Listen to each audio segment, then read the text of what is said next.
Good morning, all of you, बच्चे. Please listen to me.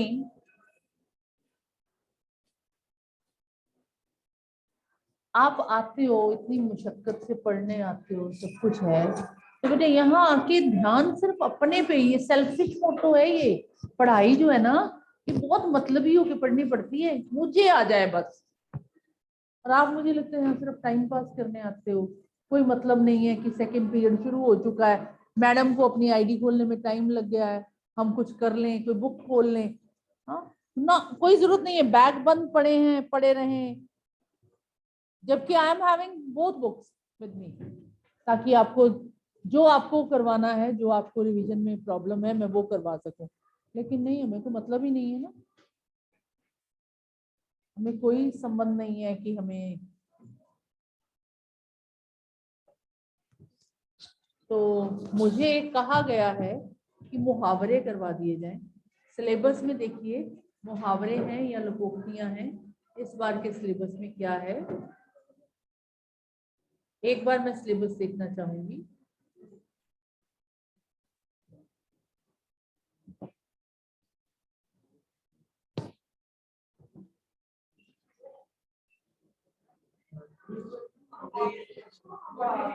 46 to 60 मुहावरे हैं.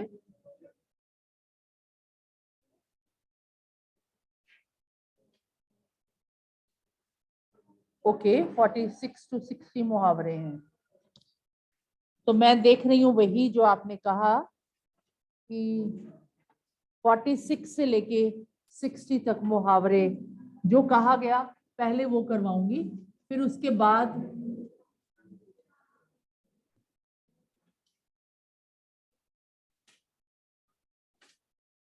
Book नहीं है तब भी हम सुन के मुहावरा याद कर सकते हैं आराम से. कोई मुहावरे इतनी बड़ी वो चीज नहीं होती. ठीक है, मुहावरा हमारा पहला है ताड़ लेना. ताड़ लेना, ताड़ लेना है ना, मतलब अनुमान लगा लेना. ताड़ लेना, उसने पहले ही ताड़ लिया है कि हम कहाँ जा रहे हैं. हमारा पड़ोसी इतनी नजर रखता है ना, उसे वो बड़ी जल्दी ताड़ लेता है कि हम कहाँ जा रहे हैं, हम क्या कर रहे हैं. उसकी नजर तो जैसे हम ही पे रहती है. आप बिल्कुल इजीली इस तरह का मुहावरे का वाक्य बना भी सकते हैं. ठीक है, हमारा पड़ोसी तो हम पर इतनी नजर रखता है कि हमारा आना जाना पहले ही ताड़ लेता है, अनुमान लगा लेता है. ठीक है, ताड़ लेना मीन्स अनुमान लगा लेना. आगे है कलेजा ठंडा होना, मन को शांति मिलना. ना, बच्चे कक्षा में कुछ कर जाएं, अच्छे अंक ले जाएं, तो माँ बाप का कलेजा ठंडा होता है. ठीक है, कलेजा ठंडा होना, शांति मिलना. बेटे के प्रथम आने पर माँ का कलेजा ठंडा हुआ. ओके, नेक्स्ट है कन्नी काटना, बच के निकल जाना. वैसे कन्नी होती है पतंग की ना, कन्नी काटना मतलब उसे किसी काम का ना रहने देना, कन्नी काट देना है ना, बच के निकल जाना. कन्नी काटना, उससे सहायता की क्या उम्मीद करते हो, वह तो वैसे ही कन्नी काट के निकल जाता है. कन्नी काटना, बच के निकल जाना.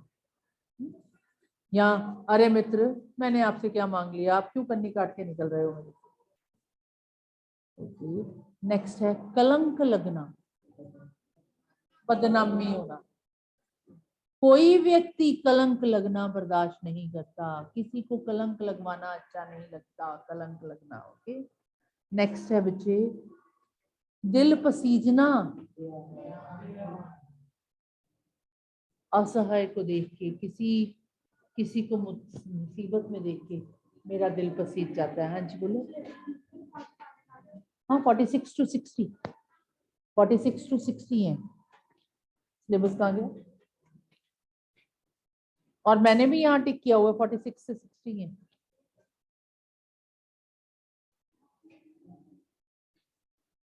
हाँ जी बेटे, it is written there 46 to 60.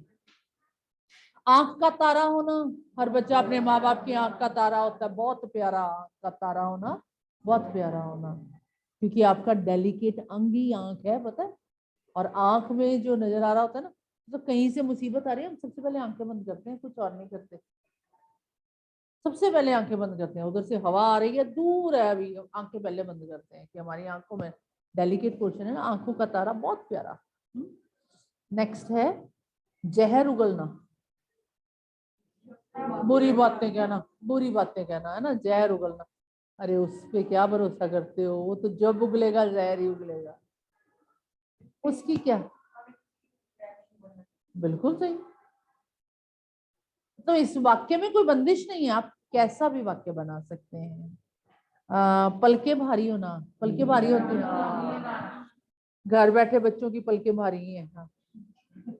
उनकी पलके हल्की नहीं हो सकती, यहाँ बैठे तो फिर सचेत हैं, घर बैठे बल्कि बच्चों की पलके भारी होती है, क्योंकि कुछ सुनने को दिल करता है, कुछ नहीं सुनने को दिल करता। हाँ, पलके भारी होती है, क्योंकि रजाई में बैठना, कंबल में बैठना is a very okay. Next है कानाफूसी करना, धीरे धीरे बातें करना, चुगली करना, कानाफूसी करना। कानाफूसी करना अच्छी आदत है, ठीक है। चलो पड़ोस की आंटी क्यों क्या बदनाम करें, हम वैसे ही कहते हैं कानाफूसी करना अच्छी बात है। वैसे होती है पड़ोस की आंटियां ऐसी। ईंट से ईंट बजाना, आप ईंट मारोगे तो मैं भी ईंट मारूंगी, बराबर मुकाबला करना, है ना। हमने पाकिस्तान की ईंट से, नहीं नहीं नहीं, पाकिस्तान को नहीं लाना, पाकिस्तान के स्पेलिंग गलत हो जाने। हमने चीन की ईंट से ईंट बजा, ठीक है, ये चलेगा, ओके। वाक्य कोशिश करना जितना छोटा बनाओगे ना, उतना स्पेलिंग एरर से बचोगे। नेक्स्ट है छक्के छुड़ा देना। क्रिकेट के स्पेलिंग तो सबको ही आते होंगे कि नहीं, नहीं तो हॉकी लिख देना। हॉकी में हमने दूसरी टीम के छक्के छुड़ा दिए, ठीक है। अब हॉकी, हॉकी होता है वैसे, हॉकी, इसको ओ बनाने के लिए ये होता है अक्षर। अब मत बोलो, उसके हाथ में पेन ही नहीं है। दूसरे द को बड़ा हुआ होता है,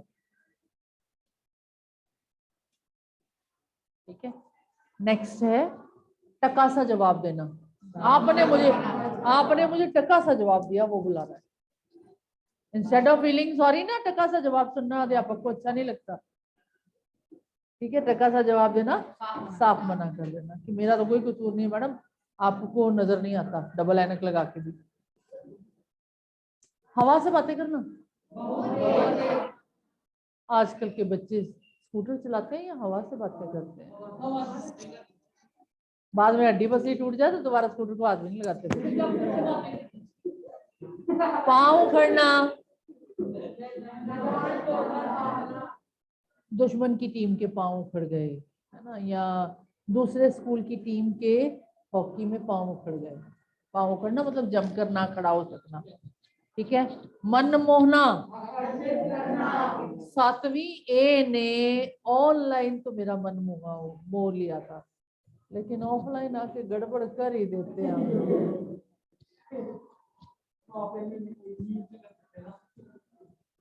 क्योंकि वो बेचारे बैठे फुल बुला रहे हैं कि हमें भी बात करनी है, तो मैंने म्यूट किया हुआ है, वो बात नहीं कर सकते। आपका म्यूट सिस्टम अब मेरे हाथ में नहीं है, क्यों भाई वैभव, ठीक है ना।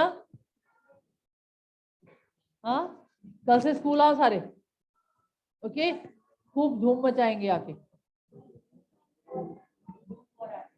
हाँ, धूम 4 आ जाएगी 7th कहते, 7th आने पे धूम 4 आ जाएगी, लेकिन ये धूम 4 फ्लॉप होने वाली है।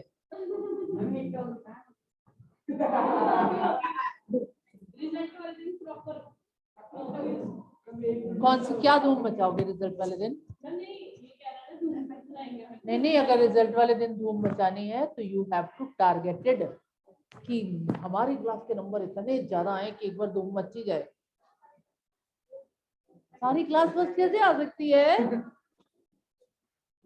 Okay, coming to the next question. हमने आपको बताया कि जो भी है ना इसी टर्म का करो, डोंट गो बैक, क्योंकि ग्रामर सारी वही होती है, पर्यायवाची शब्द हैं, अनेक शब्दों के लिए एक शब्द है, विलोम है, वट एवर इज देयर, सारा वही है। तो stick to this term, stick to this term. जो प्रैक्टिकल ग्रामर होती है वो सारी आगे पीछे से आनी होती है। प्रैक्टिकल ग्रामर क्या होती है बच्चे, प्रैक्टिकल ग्रामर में आता है हमारा चुने और भेद, चाहे हमने फर्स्ट टर्म में किया हो, ये आते ही आते हैं बच्चे, है ना, आते ही आते, चाहे फर्स्ट टर्म में किया हो, है ना। अब क्रिया है, क्रिया का भेद बताओ, फर्स्ट टर्म में किया हो, ये भी आना ही आना है। कारक है, ये हमने चाहे फर्स्ट टर्म में की हो, ये चीजें आती आती हैं। वाच्य है, चाहे फर्स्ट टर्म में की हो, ये चीज आती ही आती है। जो काउंटेबल चीजें हैं ना, जिनकी गिनती करनी है यहां से यहां तक, वो इस टर्म की, ये चीजें पीछे से भी, है ना। इसमें एक चीज और है, विराम चिन्ह।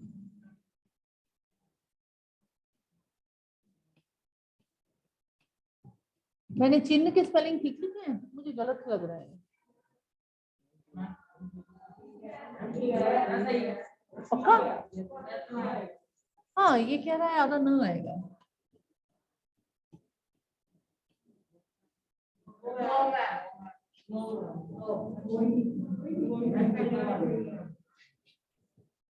ठीक है, मैंने इसीलिए कहा स्पेशली कि स्पेशल वही ठीक है, विराम चिन्ह।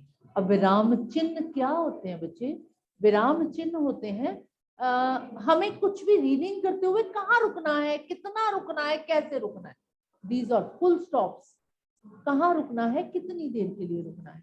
जैसे अब मैं इस समय वाक्य बोल रही हूँ, तो मेरा फ्लो या ऊपर जा रहा है या नीचे जा रहा है, या कहीं रुक भी रही हूँ, सांस भी पूरा ले रही हूँ, तो वहां उन्हीं जगहों पे विराम चिन्ह आते हैं। ठीक है। अब विराम चिन्ह जो कॉमनली यूज होते हैं, अगर मैं नाम छोड़ दूं, आपका इंग्लिश को ही लेके चलूं, तो क्या होता है? Comma, inverted commas, full stop, question mark, sign of exclamation, बस यही यूज होते हैं ज्यादा, है ना। कौन कौन से यूज होते हैं देखिए, एक ये फुल स्टॉप, हाँ, मतलब आपका इंग्लिश में फुल स्टॉप दूसरा हमारा ये है ना। ये आधा कॉमा यूज होता है, क्वेश्चन मार्क यूज होता है, साइन ऑफ एक्सक्लेमेशन यूज होता है, हाँ, इन्वर्टेड कॉमास यूज होते हैं। बस मेरा ख्याल ज्यादातर हाइफन फिर भी कम होता है, ये ज्यादा ज्यादा कॉमनली यूज ये होते हैं, कॉमनली यूज यही होते हैं। हाइफन वाइफन तो बहुत कम डालते हैं। हाइफन कहाँ डालते हैं? जहाँ ऑपोजिट वर्ड्स हो या सेम वर्ड्स आ जाए, जैसे गांव गांव घूमकर मैंने प्रचार किया, है ना, गांव गांव, गांव गांव में हाइफन आएगा। या मैं कहूँ कि पाप पुण्य सब अपने हाथ में है, तो पाप पुण्य में भी ऑपोजिट वर्ड्स में भी हाइफन आ जाता है। हाइफन यहाँ आता है। ठीक है, नीचे से शुरू करते हैं। इन्वर्टेड कॉमर्स क्या होता है? स्पेशली किसी के कहे हुए शब्द, जैसे मैंने कहा, अध्यापक ने कहा, पिछले टर्म की ग्रामर पे जाने की आवश्यकता नहीं। मैं इसी सेंटेंस को लिख रही हूँ, देखिए,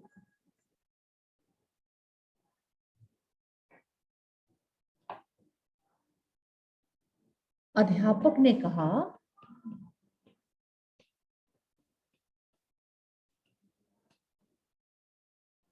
पिछले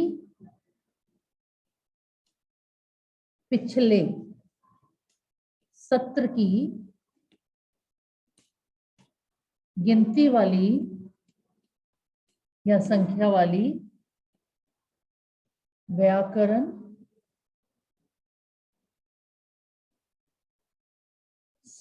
नहीं आएगी। Thus I have written, अध्यापक ने कहा पिछले सत्र की गिनती वाली व्याकरण नहीं आएगी। क्या होगा? अध्यापक ने कहा, इन्वर्टेड कॉमर्स स्टार्ट, मेरा डायलॉग हो गया, है ना। आएगी, पूर्ण विराम, पहले इसे बंद करोगे, अब इसे कॉमर्स क्लोज करोगे। यानी मैंने यहाँ स्पेशली आपको क्या बताया कि जो लास्ट में कॉमर्स क्लोज करने हैं ना, साइन अंदर डाल के फिर क्लोज करने हैं। देखो, अगर मैं कहूं अध्यापक ने पूछा क्या, लीजिए अब कॉमर्स चेंज कीजिए, देखिए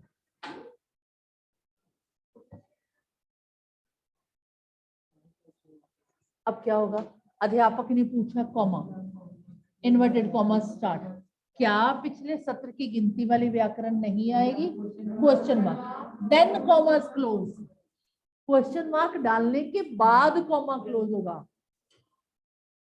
इस बात को स्पेशल ध्यान में रखना है कि कॉमा क्लोज हमेशा उस वाक्य को बंद करके, चाहे उस वाक्य को पूर्ण विराम से बंद करना है, चाहे उस वाक्य को प्रश्न सूचक चिन्ह से बंद करना है, उसके बाद आएगा।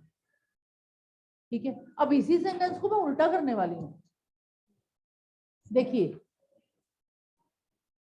क्या पिछले, अब मैं थोड़ा छोटा कर देती हूँ, बहुत है ना लंबा, सत्र की व्याकरण आएगी? अध्यापक ने पूछा।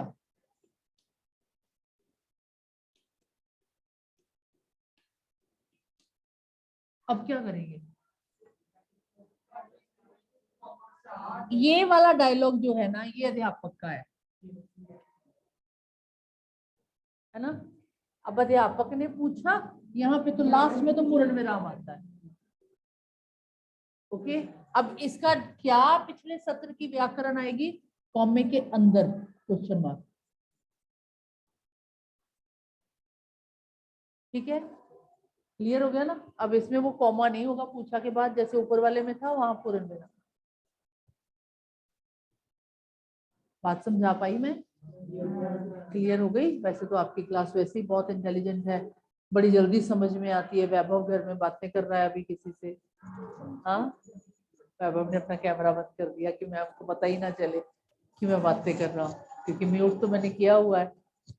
ओके, तो ये मेन था व्याकरण का कि आपको विराम चिन्ह लगाने आने हैं।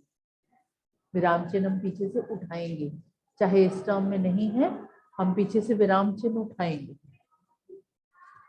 ओके जी, क्योंकि ये प्रैक्टिकल ग्रामर है, प्रैक्टिकल ग्रामर सारी आती है, प्रैक्टिकल ग्रामर कुछ नहीं छोड़ी जाएगी। काउंटिंग वाली ग्रामर पिछली नहीं आनी। अब ये बार बार नहीं बताऊंगी मैं, बार बार पूछना भी मत मुझसे, क्योंकि that is recorded here. Okay, अब इसके बाद क्या करवा सकते हैं आपको, बोलिए? बच्चे करने हैं?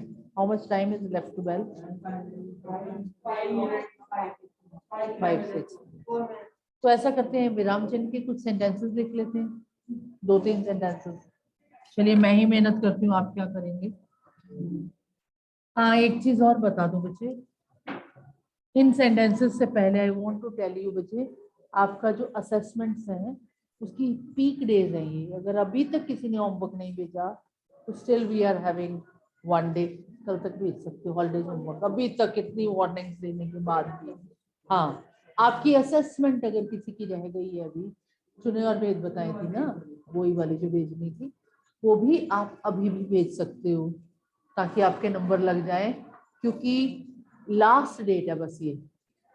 सारे टीचर्स ने बता दिया होगा कि ये लास्ट डेट है, हमारे पास सिर्फ आज 9 है, कल 10, संडे ही है, 11 को हमें लिस्ट सबमिट करवानी है।